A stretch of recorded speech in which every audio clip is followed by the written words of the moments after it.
Palaukiu arbatos, noriu pasakyti keletą dalykų.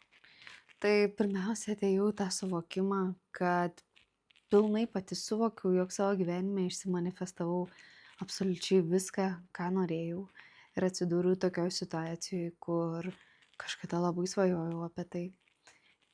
Bet čia nėra esmė pasakyti, kiek daug padariau ir kiek pasiekiau. Čia yra esmė priminti, kad mes kiekvienas manifestuojam ir kiekvienas galim turėti dalykus tuos, kuriuos norime. Apie ką jūs labiausiai svajojat ir dėl ko pavydyt, ar kur labiausiai norėtumėt atsidurti, tai visą tai nori ir jūsų. Aš niekada nesvajojau tapti lėktuvo pilotė ar, nežinau, aukščiausios klasės virtuvės šefė. Tai tie dalykai ir nevyksta mano gyvenime. Bet apie tai, ką svajojau, patirti, išgyventi, apkeliauti, tai ir surado mane. Ir aš suradau tuos dalykus. Ir žinot, viskas prasideda nuo to, kad pirmiausia mes leidžiam savo pagalvoti apie tai.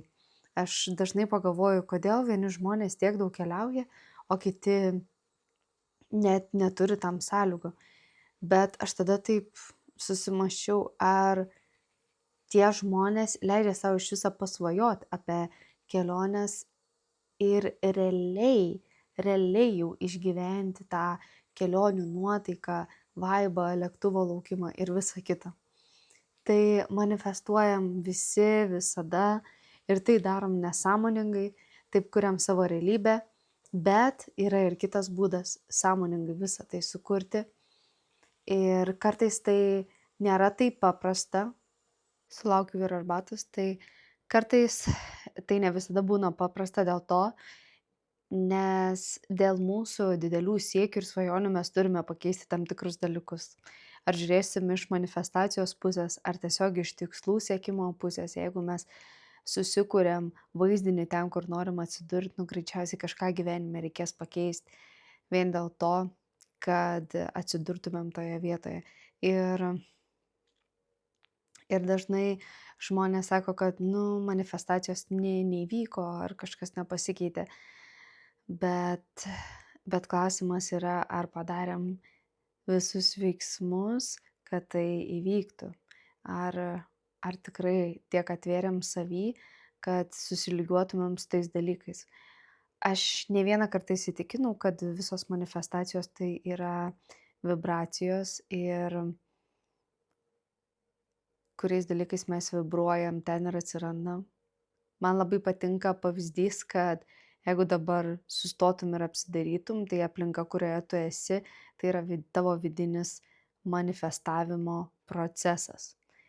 Mano gyvenime yra buvę tokių situacijų, kur aš net nesąmoningai pati nesuprasdama sumažinau savo vibracijas tam, kad atsidurčiau toje vietoje, kur tada labai labai norėjau.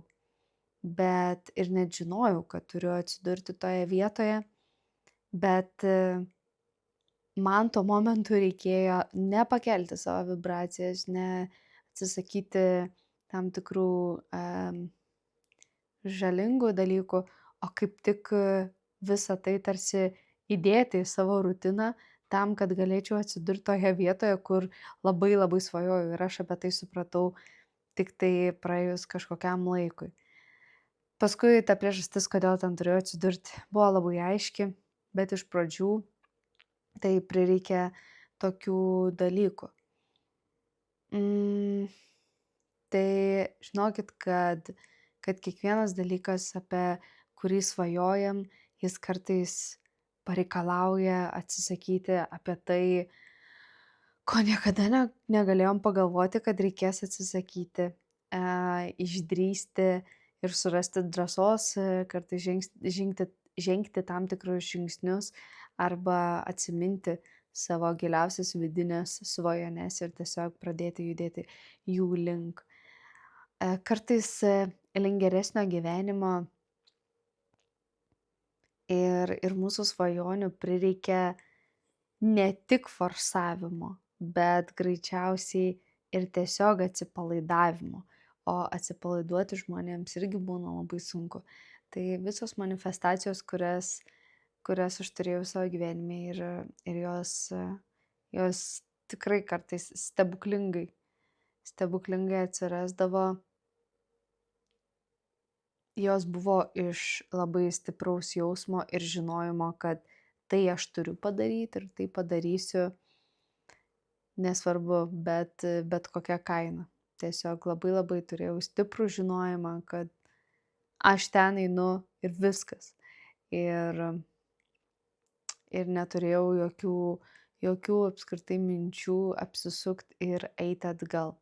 Nors iš kitos pusės yra buvę ir tokių dalykų, kurių labai norėjau, bet jie nesigavo mano gyvenime. Ir dabar galit paklausti, kaip čia abiejų norėjai ir vieni gavosi, kiti ne. Tai mano išvada ir patirtis ir pamatymas šitų dviejų situacijų, tai vieni dalykai, kurių labai norėjau kabutėse, tai buvo iš proto, iš aplinkos absorbcijos, dalykus, kuriuos sugėriau, kurių net nežinojau, kad jie nepriklauso man ir galvau, kad teisingi. Tai buvo tokie kaip per filtrą akiniai ir tada gaunasi, kad manifestuoji per tuos akinius. Tarsi nemanifestuoji širdies, bet vat, per tą akinių filtrą. Ir kai nusiemi tą filtrą, pradžioje aišku galvoju, nu tai kaip čia tos manifestacijos neįvyko, aš dariau viską taip, kaip reikėjo. Bet kai nusiemi tos akinius, labai aiškiai suvoki ir net padėkoji, kad ačiū Dieve, kaip gerai, kad iš tikrųjų tai ir neįvyko. Nes tai buvo intencija ne iš mano esaties, širdies, o iš kažkokių aplinkinių susikurtų dalykų. Tai va toks ir yra skirtumas tarp manifestacijų, kurios kartais neįvyksta ir tai dažniausiai yra tiesiog apsauga mums ir kas tiesiog nėra tikra, tai ir nepriklauso mum. Tai ir manifestacijos, žinokit, kad dažniausiai būna labai lengvos ir paprastos, viskas tada vyksta labai lengvai, tik reikia susitvarkyti su keletą dalykų ir pasitikėti visų procesų. Noriu dar šiek tiek paaiškinti apie manifestacijas per tą filtrą ir dalykus, kuriuos mes susirinkom iš aplinkos. Tai, kaip ir minėjau, tie dalykai vis tiek manifestuojasi. Visi mūsų įsitikinimai, susirinkti iš tėvų, senelių, aplinkos ir taip toliau, jie tarsi vis tiek manifestuojasi. Bet koks yra skirtumas tarp manifestacijų, kurios vyksta iš mūsų širdies gilumos ir per šituos akinių filtrus? Tai yra tas, kad šitos manifestacijos dažniausiai būna arba labai sudėtingos, slegiančios ir kažkokiu momentu tai atsiliepia per žmonių fizinio kūno negalavimus, atsitinkančius trigerius, nelaimės, visokius stabdymus. Ir tai tarsi yra, aš pasakyčiau, tai būdinimas ir tokie Dievo ženklai, kad žiūrėk, žmogau, eini ne tuo keliu. Tu manifestuoji, tau duodamos visos galimybės manifestuoti ir sukurti savo realybę iš tų įsitikinimų, bet kai prasideda kūno ligos,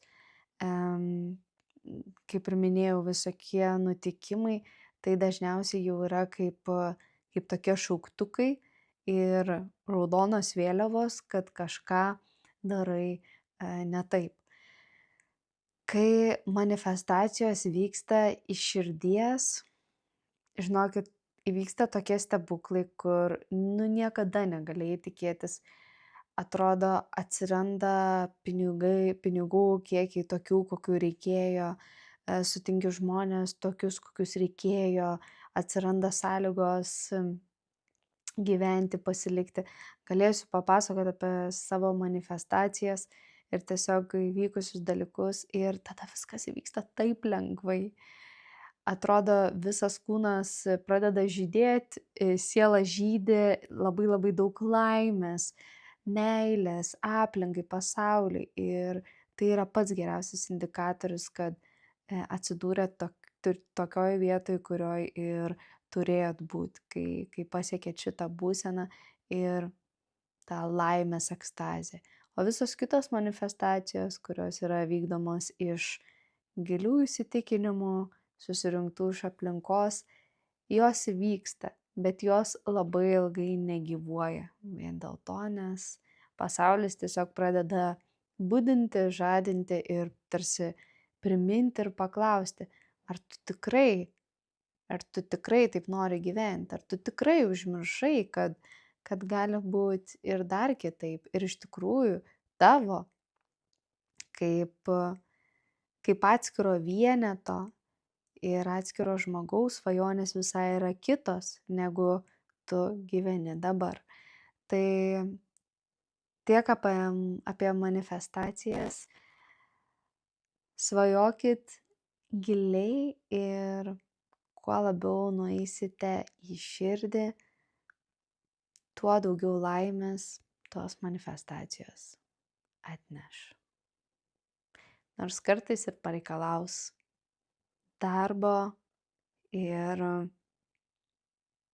su meile pokyčių savy, kad visa tai įvyktų. Labos nakties.